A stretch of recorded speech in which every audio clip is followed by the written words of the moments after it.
Fala galera, sejam bem-vindos a mais um episódio do MT News. Eu sou o Gabriel Nogueira. Vamos lá falar tudo o que aconteceu na última semana do Nada Pedala e Corre junto ou separado. Vocês estão vendo aqui que a minha voz ainda está debilitada. Estamos gravando o MT News um pouquinho atrasado. Então, semana de Ironman Brasil é cansativo demais. Ontem eu estava voltando para casa também, estava bem cansado dos conteúdos da semana. Então, estamos gravando na terça-feira de manhã, já estou em Maceió, mas bem quebrado, ainda em recuperação, mais difícil que a prova. Então, mas agradecer já a vocês todos aí pelo carinho. E vamos lá falar que tem bastante coisa, ainda aconteceu. Vamos falar algumas coisas fora do Ironman Brasil, e, claro, focar na nossa cobertura ali do Ironman. Então, antes de seguir falar dos nossos patrocinadores, estão a Ticket Sports, Moon, Blue Seven, Plant Power e a Outlive, tá? Em breve vão ter novidades aqui nessa lista para vocês. Vou deixar os links aqui embaixo com os cupons de desconto. Vou deixar o link do MT de desconto também, onde vocês encontram não só esse, como todos os nossos outros parceiros de cupom, tá? E lembrando, se você curte nosso conteúdo, vocês podem ser membro do nosso canal. Do lado do botão inscrito tem o botão Seja Membro. Aí vocês vão ver os benefícios que o membro do nosso canal tem. Um gelzinho por mês, vocês ajudam muito o Mundo Tri a fazer cada vez mais conteúdo para vocês. Beleza? Lembrando, se tiver no telefone, esse botão não aparece, então a gente deixa o link aqui embaixo. Vamos começar falando um pouquinho de ciclismo. Então, rolou no final de semana a última etapa, né, do Giro de Itália. A prova acabou no último domingo e o grande campeão, né, o Maglia Rosa, foi Jonas Vingegaard, foi o grande campeão do Giro de Itália. Confesso que não pude acompanhar tanto quanto eu gostaria, mas essa prova é espetacular. E aí, vitória de Jonas Vingegaard no Giro de Itália. Migrando agora para o triatlo, no sábado rolou o WTCS, a WTCS de Alghero, também na Itália. Tivemos aí no feminino, na prova feminina, começou antes, né? Então, Cassandra Bogran, a grande campeã, com Beth Potter em segundo e Lisa Thirst em terceiro. O que me surpreendeu bastante é que Cassandra Bogran conseguiu tirar um gap grande na natação. Ela tomou ali 35, 40 segundos na natação, mesmo assim conseguiram chegar no grupo. E aí, com o pé no chão, é difícil bater Cassandra Bogran, que vence a primeira etapa com pontos válidos para a classificação olímpica, né? A segunda do terceira, perdão, do circuito mundial, mas a primeira que vale para os Jogos Olímpicos. Então, Cassandra Bogran, a grande campeã, Beth Potter em segundo, Lisa Thirst em terceiro. O Brasil tinha Vitória Lopes e Jennifer Arnold. Vitória foi 21ª colocada, então já somando pontos bem importantes para o ranking. E Jennifer Arnold, infelizmente, teve um furo de pneu bem no começo da bike, na primeira volta da bike, e teve que abandonar a prova. Já no masculino, foi engraçado que a prova aconteceu no mesmo horário, estava rolando a coletiva de imprensa, então estava todo mundo lá, a gente estava vendo a coletiva, vendo o pro briefing também, e a gente com o celular ali vendo o Miguel, só um olho no peixe, outro no gato, mas a prova foi muito bem disputada e teve acidente de bike, então o Miguel até postou depois que ele estava muito feliz de ter escapado ileso, mas o Matt Hauser foi um dos que caiu no acidente, então, enfim, pelotão. Tava um dia tenso ali, mas os atletas, né, teve um acidente, mas muita gente, né, acabou ficando de fora ali. Mas, Alex, até antes de falar da prova em si, né, Hayden Wilde que voltaria ao circuito mundial, né, estaria ali largando todo mundo junto, né, mas o Hayden Wilde estava se recuperando, ficou doente e não largou, tá? Então não tínhamos Hayden Wilde, mas tínhamos Alex V, que tinha Matt Hauser, né, o Hidalgo e Vasco Vilaça, enfim, foi um estatístico bem forte. Então, a prova ficou ali no final, na corrida, né? Vasco Vilaça, português, e Miguel Hidalgo disputando. Miguel Hidalgo puxou bastante ali na corrida, tentou fazer alguns ataques ali, mas o português realmente não saía da cola do Miguel. No final, puxou para a esquerda ali o Vasco Vilaça, atacou o Miguel ali, faltando menos de 1 quilômetro, e levou a prova. Então, segunda vitória seguida de Vasco Vilaça, ele que não tinha vencido nenhuma etapa até a etapa passada em Yokohama, quando venceu, aí agora vence de novo em Alghero, então provaça do português. Miguel Hidalgo ficou na segunda colocação, então baita resultado do Miguel também, pontuando não só no ranking olímpico, mas no ranking do circuito mundial. E na terceira colocação, outro português, Ricardo Batista, fechou o pódio. Até o Vasco Vilaça fez um post interessante sobre isso, que ele falou que foi a primeira vez de um pódio 100% língua portuguesa, né? Então, uma curiosidade aí, mas bem legal ter né, esse pódio em língua portuguesa. Bom, o Manuel Messias estava no site list também e ele foi 22º da prova, então pontos importantes aí em busca da classificação olímpica. Bom, agora nesse final de semana vai rolar o T100 de São Francisco. Vamos lá, prova exclusivamente masculina. Hayden Wild está no start list, vamos ver como é que ele se recuperou, né? Falei há pouco que ele não largou a WTCS de Algueiro porque estava doente, então vamos ver se ele vai largar. Acredito que sim. Temos também Mika Nut, Jake Burfwhistle, Gregory Payet, Rico Bogan, Morgan Pearson, Léo Berger, Jason West, Will Draper, Sam Appleton, Harry Shulman, Justin Riley, que estaria no Ironman Brasil, mas teve uma queda de bike, infelizmente não largou, né? Marcel Bobar, enfim, alguns nomes aqui. A prova, depois a gente vai passar essa semana analisando o start list direitinho e tudo, para vocês, horários e como assistir. Bora falar do Ironman Brasil. Ah, é sempre legal, então sempre falei até no vídeo pré-prova e tudo, e falo pra galera, vão assistir, vão viver essa atmosfera do Ironman Brasil, que é um negócio é muito diferente, e a gente tem sido muito feliz, abençoado aí nos últimos 2 anos sem chuva, o que deixa a Búzios ainda mais legal, ainda mais movimentada. É impressionante a quantidade de gente na Búzios torcendo, a gente ficou até 1 da manhã lá torcendo para os últimos que estavam chegando. Cara, é uma festa surreal, surreal. Só quem viveu aquilo ali sabe do que eu tô falando. Foram dias bem intensos, então, como eu falei até no começo do vídeo, agradecer novamente todo mundo pela moral. A galera tirou foto com a gente, veio falar do trabalho. A galera que está no online aí também mandando mensagem, curtindo, acompanhando. Foram bem cansativos, foram muitas entrevistas, né? Os sites estão ficando muito cheios, graças a Deus. E isso também demanda muito trabalho não só de gravação, mas de edição, de postagem. Pode ver que a gente postou muita, muita coisa. Tem conteúdo de marca para fazer também, que é o que nos permite seguir trabalhando. Então foram dias bem intensos, cansativos, então mas muito, muito agradáveis, assim, né? Muito que faz tudo valer a pena. Então, Ironman Brasil é sempre muito especial. Então, vamos lá falar da prova. Bom, todas as entrevistas, né, tudo que a gente fez está no playlist do Ironman, né, aqui no nosso YouTube. Então, depois dê uma olhada ali, tem bastante coisa. Quiser ver, enfim, tem bastante material para vocês treinarem indoor essas próximas semanas, né? E vamos falar um pouquinho da prova, né? Então, amanhã da prova não tinha previsão de chuva, mas foram todos muito surpreendidos com a neblina. Então tá uma neblina muito, muito pesada. A gente chegou, a largada do Pro masculino era 6:45. A gente chegou ali na praia mais ou menos 6:15, 6:10, 6:15 e não dá para ver nada, nada. A neblina muito, tava escuro ainda, né? Mas uma neblina muito pesada. A gente falou, beleza, daqui a pouco vai largar daqui a meia hora, tá de boa. E vai chegando a hora e nada, não dava para enxergar nada. Realmente a visibilidade estava bem ruim. Dava para enxergar a primeira boia só e acabou, não dava para enxergar mais nada. E até conversando com os prós ali, perguntei, né, tá, mas e aí, entrando na água, tu consegue, porque os prós podem aquecer na água, né, o amador não, mas o pró pode aquecer na água antes de largar. Então, é, falando com os prós, ele falou, cara, a gente consegue ver essa primeira boia, entrando lá, a gente tá meio assim, não tá fácil ele ver nem a segunda e tudo. Então, mesmo dentro da água, né, às vezes, né, a neblina tá ali para quem tá de fora, mas ali dentro da água você consegue ver, né, não tá tão baixa, mas também tava difícil. E a neblina acaba dificultando também, né, pra galera que às vezes, mas dava para nadar, talvez tem que ter visibilidade, principalmente por causa dos resgates, né, galera? Quando vai botar 2.000 atletas amadores dentro da água, 2.000 atletas, né, no geral, maioria amadores, obviamente, você tem que garantir a segurança de que, cara, qualquer coisa que aconteça, você consiga resgatar, né, os atletas, consiga ver o que está acontecendo na prova, e o fato é que não dava para ver nada, nada mesmo. Então, com isso, foi adiando, adiando, adiando.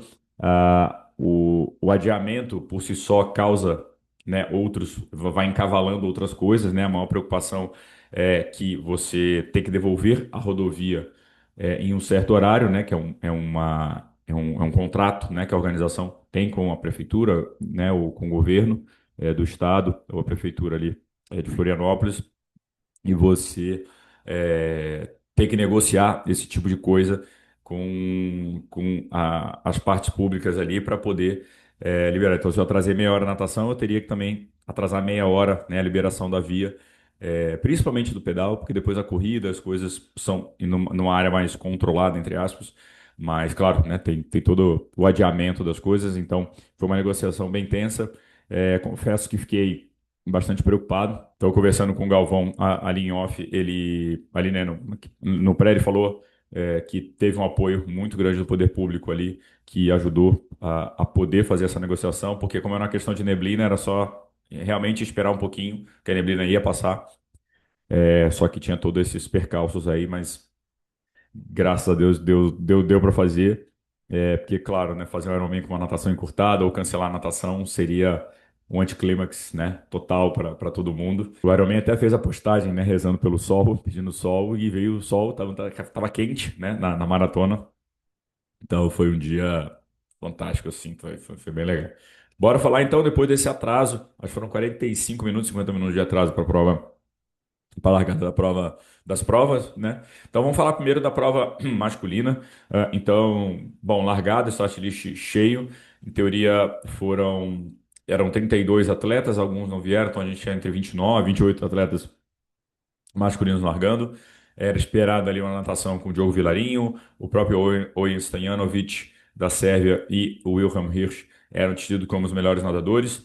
Rolou esse ataque logo no começo, estava até falando com o Vilarinho, ele me mandou depois alguns trechos aqui que ele pegou da transmissão mostrando um pouco, eles atacaram, então tinha uma separação do grupo, mas então rolou a separação, né, logo no começo, mas até o Owen Stojanovic postou recente que ele navegou errado. Então navegou, perderam uma boia, eles tinham um gap grande, estavam indo para o lado errado, não viram um contorno de boia, e aí acabou que o grupo neutralizou o gap, né? Tiveram que voltar, né? O jet ski mandando voltar e tal, eles voltaram, perderam esse gap, então acabou que quando saiu na natação, lá no 3.800, estava um grupo ali com 9 atletas, né? Se eu não me engano, entre eles o Luciano Tacconi estava na prova, então estava Yuri Kulen, William Hirsch, Ojan Stojanovic, estava o Fernando Toldi, estava o Tacconi, estava um grande grupo ali que ia andar junto a prova inteira, né? Então foi uma prova com um grupo muito grande. A gente esperava talvez uma separação da natação, que aconteceria se não fosse essa questão aí da navegação, né?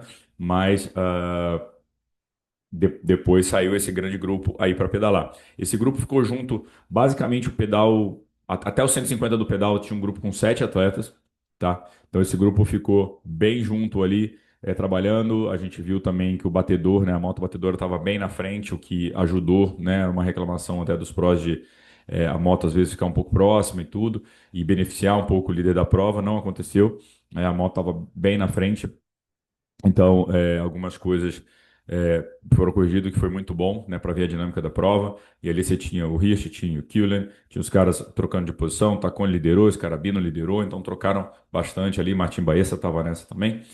Mais ou menos no quilômetro 150 rolou o ataque. Então, o ataque do Hirsch e o Kullen, eles atacaram o grupo e conseguiram abrir um gap, né, abrir um gap aí de 3 minutos para o grupo e saíram para correr juntos, né? Então, o Killian e o Hirsch.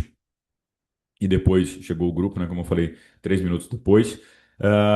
Nesse grupo perseguidor, né? Luciano Tacconi estava ali e o Tacconi tinha falado um pouco sobre uma queda de bike que ele sofreu na Colômbia assim que chegou para fazer a altitude, o que fez que ele tivesse uma lesão aqui no ligamento do joelho.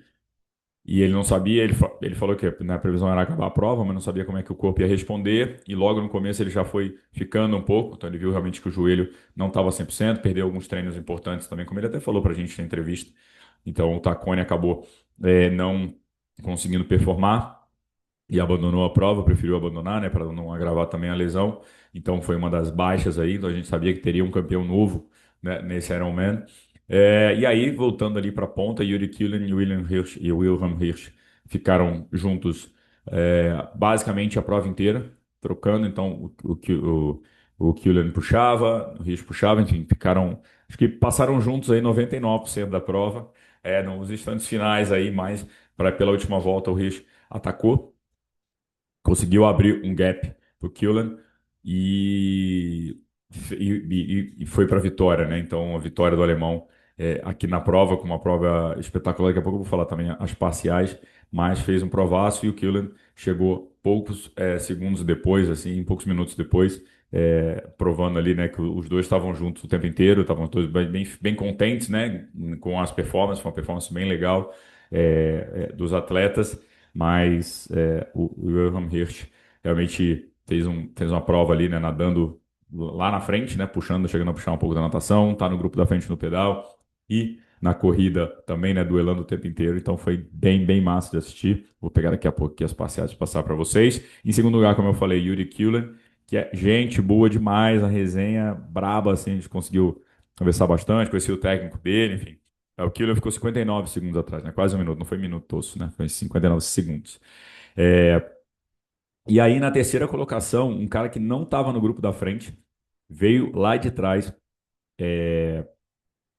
o Arnaud Guillot, veio no grupo, acabou ficando num segundo grupo de pedal, mas fez uma maratona bizarra, assim, ele fez quase ao mesmo tempo do Wilhelm Hirsch, né? O Hirsch fez 2:38:28, ele fez 2:38:44, né? Fez essa maratona, veio passando lá de trás, ultrapassando todo mundo, assumiu a terceira colocação, né? O Toad estava ali no pódio, mas o Guillot passou o Toad também. Pra vocês terem ideia, quer ver? Deixa eu pegar a hora que ele passou. Ele passou mais ou menos ali na meia maratona. Ele já tinha passado. Na meia maratona ele tinha passado o grupo, assumiu a terceira colocação. Então o Toad ficou ali lutando ainda para tentar ver. O Toad venceu o Guilhot em 2022, então teve essa disputa entre os dois. Agora, enfim, o francês levou a melhor e o Toad acabou na quarta colocação. Então, Arnaud Guilhot fechou o pódio, né? Pódio 100% gringo aí, e os três pegaram a vaga pro Mundial. Então, o Toad ficou na quarta colocação, Ojan Stojanovic, quinto, Mitchell Wiseman em sexto, André Lopes sétimo e Jonathan Guizola em oitavo lugar, né? Pagava até o oitavo colocado. Parciais do Wilhelm Hirsch aqui, os parciais do campeão. Então temos a natação no 44:10, 44:10 natação, 4:04:57 de bike e 2:38:28 na maratona, a melhor maratona do Pro do dia e para vencer o evento, tá? Então, provaço foi bem massa de assistir. Uma curiosidade até que eu falei, cadê? O top, até o top 7 da prova, então os 7 primeiros colocados estavam na diferença de 13 minutos. Então, é detalhe, e aí você fala, pô, 13 minutos pode ser muito tempo, no Ironman não é tanto tempo assim. Agora vamos falar da prova feminina, né? Na prova feminina, a gente esperava também novidades esse ano, né? Uma dinâmica ali no feminino, ver mais atletas andando junto, e foi o que aconteceu, né? Na natação, a primeira atleta a pisar na areia foi Rachel Olsen, seguida de Julia Molo e de Pamela Oliveira. Então, Pamela Oliveira não foi a primeira atleta a sair da natação, então isso também era coisa que a gente não estava acostumado no Ironman Brasil. Um pouco depois, assim, um minutinho depois, 2 minutinhos depois, Romina Biagioli foi a quarta a sair da água, mas uma boa natação também da Romina, não saiu. Você pega esse gap direitinho aqui, não saiu longe, então a Romina, atleta olímpica também, né, tem um background bom de natação, então a gente sabe que nadar com Pamela não é fácil, né? Nadar nesse grupo da frente ali não é fácil, tem fortes atletas ali, mas a Romina saiu um minuto atrás do grupo, né? Então, corrigindo aqui, um minuto atrás do grupo, com Luísa Paz, 1 minuto e 33. Então, essas foram as 5 primeiras mulheres a sair da água. Então, Romina com uma boa natação. Lá na frente, a francesa Julia Molot já apertou, então fez um pedalzaço, né? A gente passou com uma parcial bem forte de pedal nos primeiros 90. Eu até, quando a gente estava lá postando, né, a gente trouxe alguns momentos ali da prova. A Julia Molot passou com 2:15:56 nos 90, que daria um pedal de 4 horas e 30. Pra vocês terem ideia, o recorde de Floripa é 4 horas e 40, 4 horas e 39. Então, assim, ela vinha num ritmo extremamente forte. O ritmo que ela depois não conseguiu segurar. É natural também na segunda volta ter um pouco de a queda no ritmo, porque a segunda volta são 2 voltas de 90, né? A segunda volta de 90 você já começa a pegar mais retardatário, né? Porque você tem amadores que largaram depois, você vai ultrapassar, então você tem uma dinâmica, você tem a pista um pouco mais cheia. Na primeira volta a pista tá vazia, né? Então os profissionais, né? Que eles são os primeiros a sair ali, então pega a pista completamente vazia. Já na segunda volta começa a ter um pouco disso, né? Mas de qualquer forma, Julia Molot, melhor pedal do dia, 2:40:06. Saiu aí, ó, pra vocês terem ideia, com 9 minutos e 15 para Fiona Moriarty, que fez o recorde da prova no passado, 2:39, melhor pedal de Floripa é dela. Então ela botou aí 9 minutos pedalou 2 minutos melhor, né? Mas saiu para quase 3 minutos melhor que a Fiona, mas a Fiona saiu lá mais atrás da natação. Mas Julia Molot saiu para correr com 10 minutos para a segunda colocada, 11 para a terceira, que era a Pamela. Então foi realmente tava numa performance absurda e Romina Biaggioli estava na quinta colocação com 11,47 para a francesa. A francesa foi mantendo essa diferença, né? A Pamela chegou a assumir a segunda colocação, depois, né, passou a Fiona, estava como a vice, da prova, e a Romina vinha tirando as diferenças lá de trás, tirando. Para vocês terem ideia, estou vendo aqui as parciais, no quilômetro 15, mais ou menos, a Romina estava a 10 minutos da Julia ainda, e colando na Pamela. Isso foi acontecendo até que, né, o Ironman é Ironman, então já no quilômetro 26 já estava em 7 minutos a diferença, no quilômetro 25 já estava em 6, então a francesa começou a ter problema, começou a cair o pace. É, e o que eu falei há pouco, né, sobre diferença. Então tinha 10 minutos que em 10 quilômetros foi compensado, então por isso que eu falei que 13 minutos para um top 7 era pouco, né? Era uma diferença pequena. Bom, Juli no quilômetro 30 já estava, né, azedou, já tinha azedado. A Romina já tinha assumido a segunda colocação no quilômetro 23. Então passou já na meia maratona ali na frente da Pamela e ela foi tirando a diferença, acreditando. A Romina passou entre o quilômetro 29 e 30, ela passou, e 33, ela passou, estou vendo as parciais aqui, por isso que a gente não tem exatamente o ponto, mas ela passou, aí emolou, e veio trazendo Pamela com ela. Então a Pamela também foi acreditando e passou, aí emolou, então no 35 já estava a Pamela e Romina, e a Pamela com 1 minuto e 20 atrás da Romina. Então, beleza, né, aqui tá bom e tal. E aí a gente estava lá, na chegada, por quê? Né? Deixa eu explicar um pouquinho pra galera, a gente falar aqui do final, mas a gente vai para a chegada para pegar o masculino e muitas vezes a gente não consegue voltar para pegar o feminino por causa da dinâmica da prova, entrevistas e tudo. E aí começa a galera olhando o tracker e fala, cara, o tracker falando, ó, tá 30 segundos, Pamela tá 30 segundos da Romina. A Pamela vai vencer a prova. E começou a galera, imagina, tava 1 minuto e meio, chega no 39 com 30 segundos, a gente falou, cara, lascou. E agora? O que que faz? O que que faz? Então começou aquele embate. A gente, meu Deus do céu, o que vai acontecer? O que vai acontecer? Todo mundo nervoso aí. Mas a Romina soube administrar muito bem. Acho que possivelmente foi um quilômetro que ela passou ali mais lenta ou focou em alguma coisa de hidratação. Passou um pouquinho mais lenta, mas depois né, voltou para o mundo ali.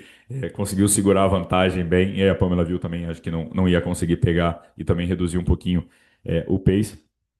Mas até falando com a Pamela depois, ela falou, pô, eu sabia que tava difícil para mim o dia, mas depois, de repente, a coisa começaram a ficar boa e você tem que fazer força do quilômetro 35 para frente, fazer muita força. Mas foi uma vitória muito, muito, muito legal de Romina Biaggioli, uma atleta muito forte, que respeitou muito a prova. Quando a gente entrevistou, ela falou, cara, esse aqui é um sonho para mim estar aqui, isso no pré, né? É um sonho estar aqui. Respeito muito, respeito a Pamela, respeito os atletas, não sei o que esperar dessa prova, é minha primeira vez e tal. Então, assim, a Romina estava muito emocionada, venceu a prova com a melhor corrida do dia, 3:00:08, fechou com 8:45:24. Pamela, vice-campeã da prova, foi espetacular a chegada da Pamela. Tinha muitas dúvidas sobre a performance dela por causa do que ela falava, né? Ela falou, cara, meu ciclo não foi bom, fiquei muito doente e tal, vim aqui com uma despedida e tudo. O Palito também falando, cara, acho que a Julia Molot é a favorita, a Pamela sabe competir muito bem, mas o treino não foi como a gente esperava, o ciclo foi conturbado e tudo, mas compete muito bem, então tá aqui, vice-campeão da prova, então fechou para 8:46:46. Então antes de gravar, a gente ia começar a gravar, Pamela, quanto é que eu fiz? Aí eu mandei ela, pô, fiz 8:46 de novo. Então ela fez 8:46, ela tinha 8:44, agora é o segundo 8:46 que ela tem, né? E Julia Emolot conseguiu se recompor ali e segurar a terceira colocação, né? Então ela chegou, pra vocês terem ideia, ela chegou a 10 minutos da Romina. Então ela, tá vendo que eu falo aqui, né? Ela estava 10 minutos na frente, chegou 10 atrás, então 20 minutos num gap do meia maratona para frente. Então Ironman, muita coisa pode acontecer. E a Julia Molot conseguiu se segurar ali, se controlou e fechou a prova na terceira colocação com 8:55:14, tá? Ekaterina Chabalina foi a quarta colocada. Leia Riccoboni, na sua estreia no Pro na distância, foi quinta. Vanessa Pereira de Portugal, sexta. Mari Andrade, sétima. E Luísa Paz, na oitava colocação, ganhou chequinho. Que prova de Luísa Paz também. Dá um beijo para Lu. Espetacular a chegada dela com os filhos, o marido chorando. Foi animal. Ó, já vou chorar aqui se eu falar. E a Romina foi a estreia dela na prova também. Então, espetacular aí todo. tudo o que aconteceu, como foram as performances das atletas. Então foi um dia espetacular no masculino e no feminino. As vagas para Kona, né? Tinham três vagas no masculino e três no feminino, né? No Pro. É, todos do pódio pegaram. Então a Pamela vai para Kona, né? Então tava essa dúvida se a Pamela iria ou não. Então foi o last dance dela em Floripa, no Ironman Brasil em Floripa. Ela não vai fazer mais full no Brasil. Ela vai fazer agora só mais um ciclo de full que é o de Kona. Depois ela se dedica à meia distância. Ela não está aposentando, né? Mas de full no Brasil esse foi o último. Muito muito legal ver a Pamela ali. Enfim, toda a festa que foi feita para ela. Beleza? Bom, galera, esse foi o MT News essa semana. Muito cansado, mas muito realizado com tudo que a gente entregou. De novo, muito obrigado a vocês pelo apoio, pela moral, pelo carinho, pelos feedbacks também, pelos ajustes. Muita coisa aí na cabeça para a gente entregar mais nas próximas, mas por enquanto é agradecer demais você, a equipe que estava lá também, o Lucas, o Santiago, a Atlas, que é a agência que nos atende, também que está na correria. Então, obrigado demais por tudo. Boa semana para vocês e bons treinos. Valeu!